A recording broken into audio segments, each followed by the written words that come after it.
Бактериялар бір жасушалы ең кішкентай ағзалардың бірі болып саналады.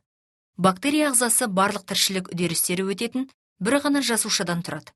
Барлық бактерия бір жасушалы болғанына қарамастан, бір-бірінен ерекшеленеді.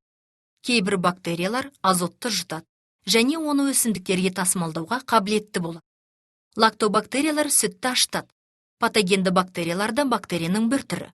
Олар ағзаға түскенде тонзиллит, құлақтың инфекциясы, тағамнан улану және туберкулез сияқты түрлі ауруларды туғызады. Бір жағынан вирустардың жасушалы құрылымы болмайды.